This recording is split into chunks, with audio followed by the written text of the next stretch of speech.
Joining us now with much more, the former ambassador to the United Nations, Fox News contributor, John Bolton. John, I'm going to have my monologue coming up in the next segment.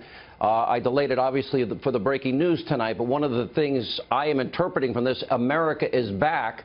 If a red line is drawn, there will be action. There's no UN approval needed. This is a very different America the world is seeing tonight than they were seeing, say, 27 hours ago.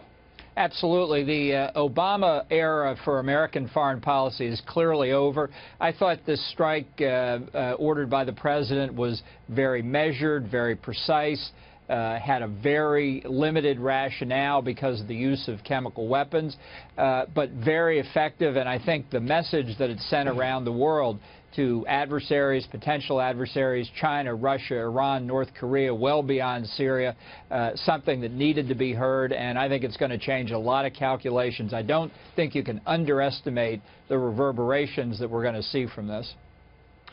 Listen, I'm certain that Pyongyang, North Korea, I'm certain that Iran, and certainly even Russia got a very different feel for America last night.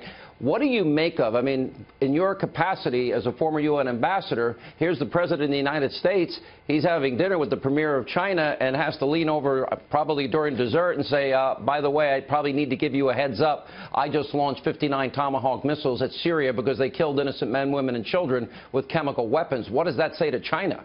Well, it's enormously important because we know that North Korea's nuclear weapons program was right at the top of the agenda in their bilateral meetings. And what Trump basically said is when a country like Syria undertakes solemn commitments in the Chemical Weapons Convention, in the famous John Kerry deal that we thought eliminated, or at least the Obama administration thought eliminated Syria's chemical weapons, when countries violate those commitments, there are going to be consequences. So when Donald Trump raises the North Korean nuclear weapons program today, Xi Jinping knows that unlike the last 8 years, he's talking to somebody who's prepared to take action to protect American national security.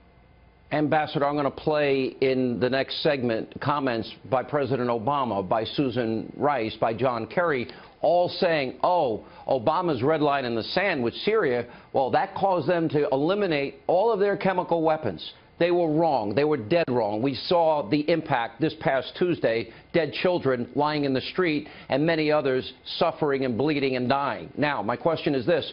What if Obama and Kerry and Susan Rice were as wrong on Iran and the deal that they made and their capacity to make nuclear weapons as they were in Syria and Bashar al-Assad getting rid of chemical weapons? That's exactly the right question. These people live in a fantasy land where rogue states, authoritarian governments make commitments and then live up to them, and we can verify that they did it. In Syria, we saw the consequence of this. All those chemical weapons were taken care of. John Kerry told us, Barack Obama, Susan Rice. Yeah, they all did. And they could verify it. They were sure of it, just like they're sure that Iran has stopped its efforts toward deliverable nuclear weapons, just as they could cut a deal with North Korea. This is the kind of lesson, I think, for the new Trump administration. When you sit down across the table with the Russians, with the Iranians, the North Koreans, they may agree with what you want. They may tell you all kinds of interesting things. They don't have the slightest intention of meeting their obligations. That's where the risk to America really comes in. All right, last question, Ambassador, because we have this very public posture by Russia, and then we saw Russia pull back a little bit earlier this week when they said their support for Syria was not unconditional. Many ways it seems like they're doing a little saber rattling, but behind the scenes, they do not want to take on this issue of Syria and the United States. Didn't they have the capacity to put up their missile defense system last night, and they didn't do it at this very Air Force base? Well, I think the one thing that comes out of this that's good, and we did give the Russians advance notice, and they did not apparently pass it on to the Syrians. But that's, yes. Well, we had a commitment. But I think the Russians are embarrassed by what Assad did in that chemical attack. They're not concerned with the humanitarian aspect, but they know now they've got a problem. The principal Russian interest here is protecting their naval base at Tartus, their air base at Latakia. You know, I think they'll stick with Assad as long as they can, and they would only replace him with somebody who would allow them to stay there. That's what their interests are, and that's what they'll maintain.